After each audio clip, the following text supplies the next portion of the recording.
Rifles and shotguns line the walls of this outdoor supply store in Wellington. Your standard firearm in New Zealand, very classic, would just be a bolt-action rifle with a scope. Housed under the same roof as hiking boots, rainproof jackets, fishing rods and camping gear. Firearms for sale alongside other equipment for common outdoor pastimes. While New Zealand is renowned for its love of rugby, hunting and recreational shooting are also popular in the country's wide open spaces. We've had a long tradition of hunting and also sport shooting. There's probably more participants in the sport of shooting than there are cricket or rugby in New Zealand. For people that live in New Zealand, very typically up till now it's been a very rural environment, and a lot of people would use them for pest control on their farms, a bit of duck shooting and deer hunting as well. The bacon and sausages are not quite ready, but dozens of gun owners are at this firearms collection event 100 kilometres northeast of the capital. Following the deadly attack in Christchurch, the country's Labour government launched a national buyback scheme, offering financial compensation to people who surrender their guns before the 20th of December.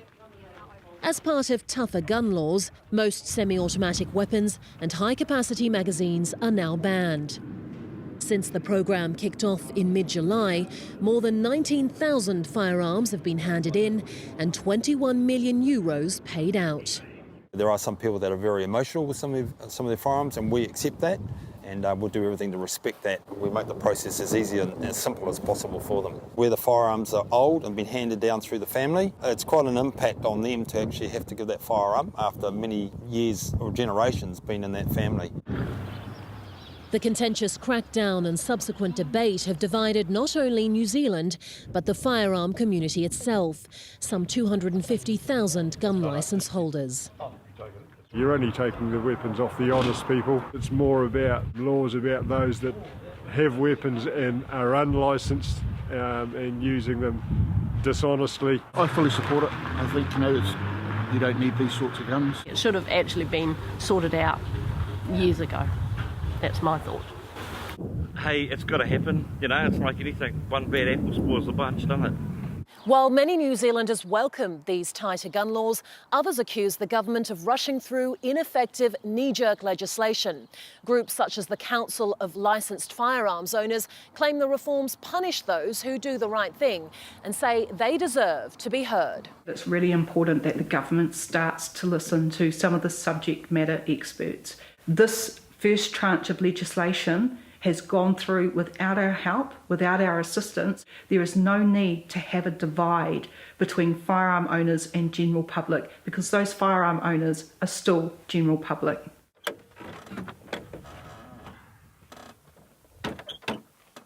For some New Zealanders, hunting is a way of life, both as a source of food and as a method of pest control. And we're off. I hunt for meat, I hunt for my belly, and hunt for my family. And we're doing the farmers and that a favour a lot of the time, getting a lot of these animals off their farms. The pigs root up the ground and the pasture's gone and they can't feed their stock. Hunters and farmers argue that they are the unintended target of the government's sweeping ban and have been made to feel like criminals.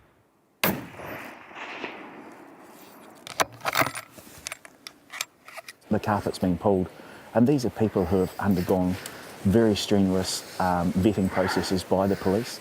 They have higher security, all of those things like that. These are not the people that are ever going to cause a problem. For gun advocates like Tim and Nicole, frustrations are simmering as authorities move forward with further restrictions. These include harsher penalties, tighter regulations and a national gun register. Finding common ground in the land of the long white cloud is not yet on the horizon.